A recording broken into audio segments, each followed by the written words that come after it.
ఆశ్చర్యకరమైన బైబిల్ పాఠంగా యెషయా గ్రంథము 62వ అధ్యాయం చదువుకుందాము.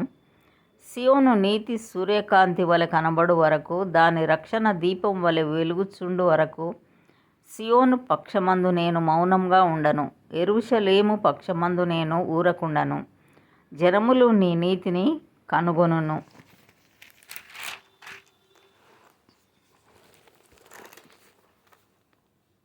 రాజులందరూ నీ మహిమను చూచెదరు. యెహోవా నియమింపబో క్రొత్త పేరు నీకు పెట్టబడును. నీవు యెహోవా చేతిలో భూషణ కిరీటంగాను, నీ దేవుని చేతిలో రాజకీయ మకుటంగాను ఉందువు.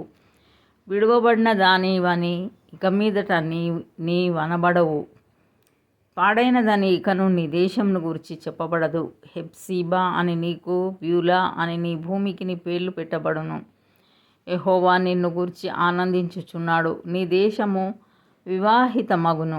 యవనుడు కన్యకను వరించి పెళ్లి చేసుకొనున్నట్లు నీ కుమారులు నిన్ను వరించి పెళ్లి చేసుకొనెదరు. పెళ్లి కుమారుడు పెళ్లి కూతురిని చూచి సంతోషించున్నట్లు నీ దేవుడు నిన్ను గూర్చి సంతోషించును.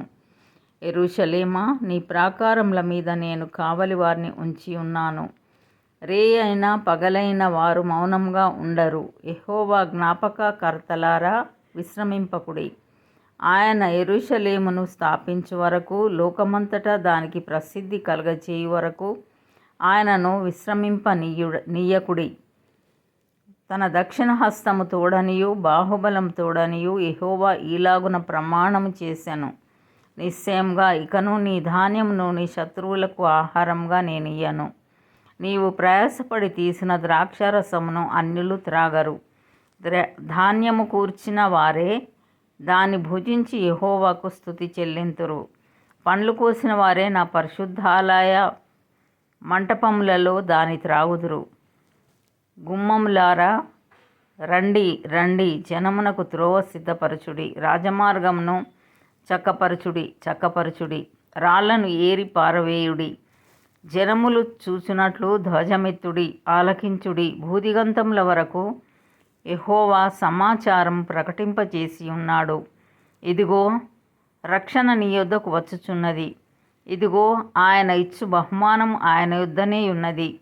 ఆయన ఇచ్చు జీతము ఆయన తీసుకొని వచ్చుచున్నాడని సియోను కుమార్తెకు తెలియజేయుడి. పరిశుద్ధ ప్రజలనియు యెహోవా విమోచించిన వారనియు వారికి పేరు పెట్టబడును.